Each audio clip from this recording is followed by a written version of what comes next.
يا مساء الخير ومساء الفل على كل حبايبنا الحلوين. ازيكم يا حبايب قلبي؟ عاملين ايه؟ يا رب تكونوا بخير جميعا، اللهم امين يا رب العالمين. ايه رايكم يا حبايبنا؟ انا النهارده عملت لكم كيكه التفاح. عايزه اقول لكم الكيكه دي رهيبه، الطعم بتاعها بيبقى خرافه. وعايزه اقول لكم دي من اكتر حاجه احنا بنحبها احنا واولادنا، يعني ولادي عايزين منها على طول. زي ما انتم شايفين كده يا حبايبنا الكيكه بتاعتنا طالعه روعه. اهم حاجه يا حبايبنا ان انتوا تتابعوا معانا الفيديو للاخر، وما تنسوناش في الشير واللايك وعلامه الاشتراك. يلا بينا يا حبايبنا نقول احنا عملنا الكيكه دي ازاي. نعمل كده الاول يا حبايبنا ونصلي على سيدنا محمد وعلى اله وصحبه اجمعين. اول حاجه هي يا حبايبنا انا معايا هنا 3 بيضات. بسم الله الرحمن الرحيم.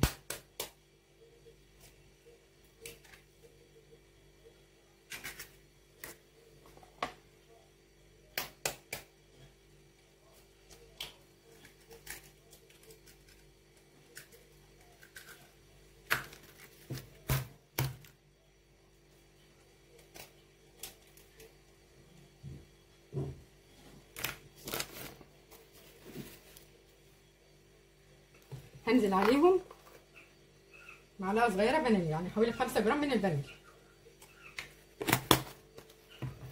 وهنا كوبايه سكر 200 مللي.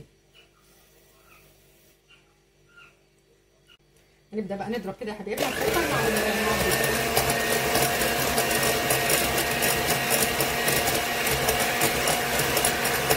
بعد ما ضربنا كده البيض مع السكر، هنزل بقى كده بنص كوبايه من الزيت، يعني ما يعادل 100 مللي من الزيت.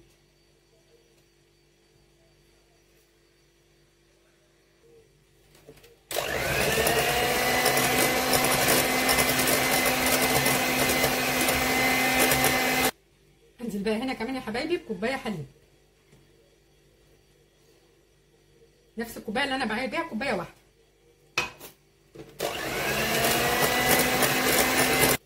معايا هنا بقى كوبايتين من الدقيق.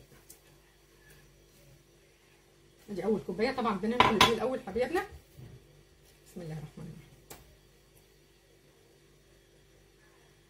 بص بقى بعد كده ما انا اخدت اول كوبايه من الدقيق، هنزل بشويه ملح صغيرين، ذره ملح، وهنزل بمعلقه بيكنج باودر ما يعادل 16 جرام بيكنج باودر، معلقه كبيره كده يا حبايبنا هنا.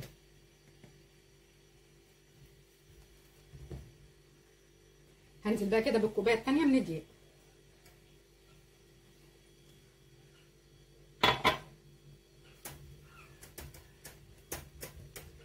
نبدا بقى كده يا حبايبنا نقلب كده في اتجاه واحد، ما تقلبوش في اتجاهين.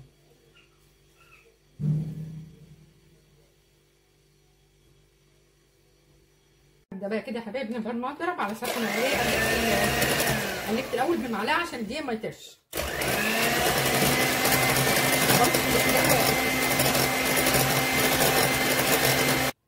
بس يا حبايبي انا حسيت ان الخليط خفيف شويه، نزلت كمان هنزل هنا كمان بنص كوبايه دقيق.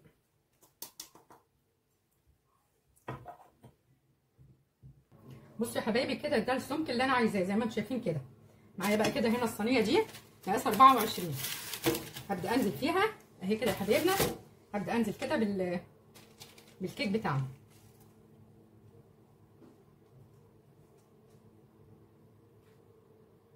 معلش يا حبايبي انا كنت قلت ان الصينيه مقاس 24، لا الصينيه دي قطر 26، عشان بس تخلي بالكم يا حبايبنا. الصينيه هنبدا نقشر كده التفاحه الاولانيه. بسم الله الرحمن الرحيم.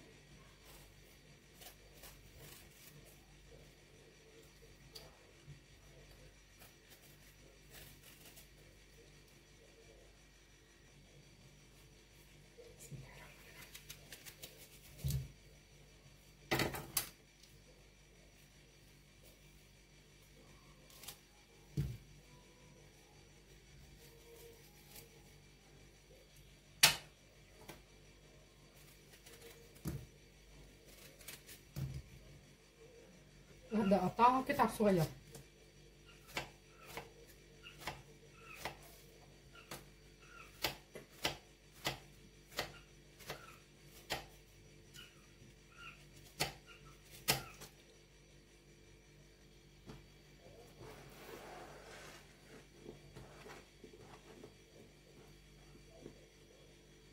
معايا هنا بقى يا حبايبي كده كوبايه الا ربع من السكر، طبعا اللي هنعمل بيه كراميل اللي هو من الجناب زي ما شايفين يا حبايبنا.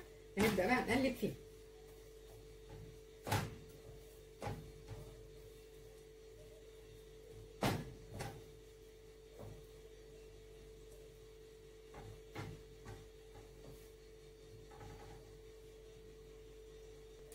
في الوقت ده يا حبايبنا كده احنا بنبقى مهديين النار على اساس ان الكراميل ما يتحرقش.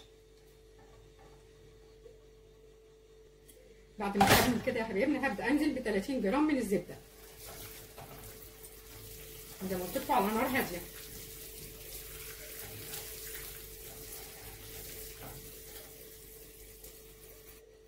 بعد ما الزبده ساحت كده مع الكراميل، انا معايا هنا دي كوبايه صغيره حوالي 50 جرام من اللبن، حط عليهم معلقه نشا صغيره، ابدا انزل بيهم على الكراميل.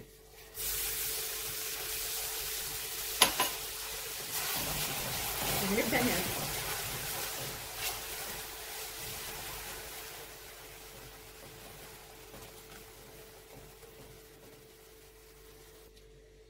زي ما انتم شايفين كده يا حبايبنا ده القوام اللي انا عايزاه. هبدا بقى انزل بالتفاح اللي احنا مقطعينها قطع صغيره.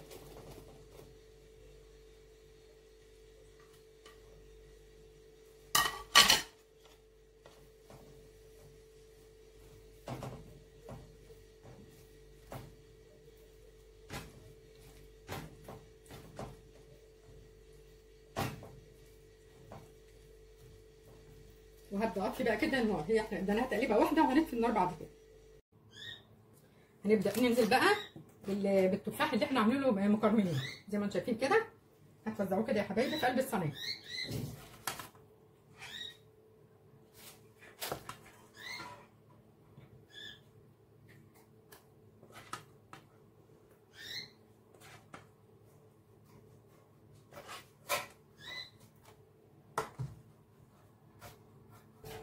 زي ما شفت كده يا حبايبنا كده بالتفاح المكرمل في قلب الكيكه، يا دوبك انا قلبته كده تقليبه بسيطه. هنا بقى يا حبايبنا كده تفاحتين وسط، هنبدا نقطعهم طرنشات رفيعه.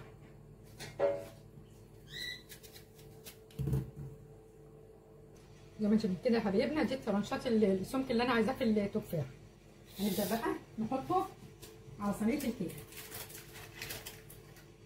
بسم الله الرحمن الرحيم. انا هحطه على الطرف يا حبايبنا، مش في النص، هناخده كده من الاطراف كده اهو. بسم الله الرحمن الرحيم.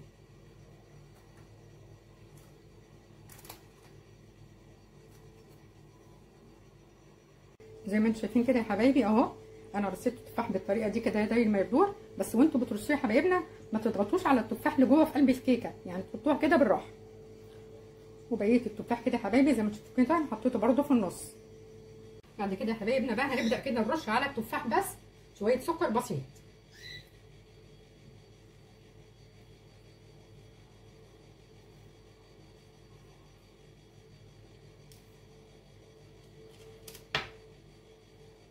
كده انا بعد ما رشيت رشه سكر كده على التفاح كده من فوق، انا بقى مولعه الفرن كده دلوقتي بقى له 10 دقائق. هندخلها على الرف الاوسط في النص على درجه حراره 180. هي بتاخد لها يا حبايبي حوالي 40 دقيقه.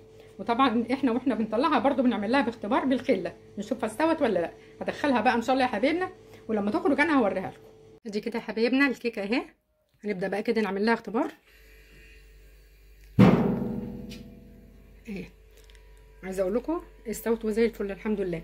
بصوا بقى يا حبايبنا احنا ما بنطلعهاش من الفرن على طول، بنسيبها تقريبا حوالي دقيقتين 2 وبعد كده بنبدا نطلعها.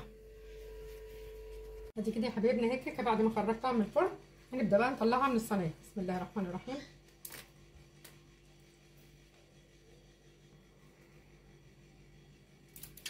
بسم الله الرحمن الرحيم.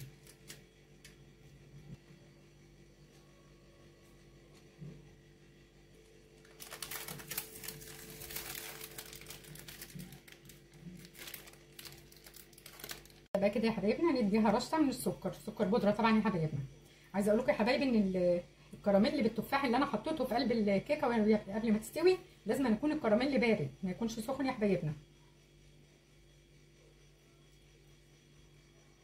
طبعا يا حبايبي احنا مش هقدر اقطع لكم الكيكه غير لما تبرد. مجرد ما تبرد هقطعها لكم واوريها لكم يا حبايبي. بالرغم ان الكيكه ما مردتش قوي يا حبايبنا، بس انا برضو هحاول اقطع لكم قطع على اساس ان انا عايزه اخلص الفيديو. بسم الله الرحمن الرحيم.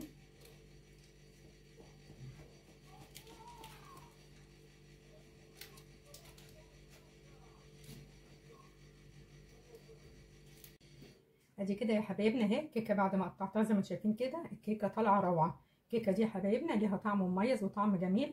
عايزه اقول لكم دي من احب الكيكات اللي انا بحبها انا واولادي. زي ما انتم شايفين كده الكيكه طالعه جميله جدا جدا. اهم حاجه بقى يا حبايبنا عايزه اقول لكم لو الفيديو بتاعنا عجبكم ما تنسوناش بقى في الشير واللايك وعلامه الاشتراك. اترككم في رعايه الله والسلام عليكم ورحمه الله وبركاته.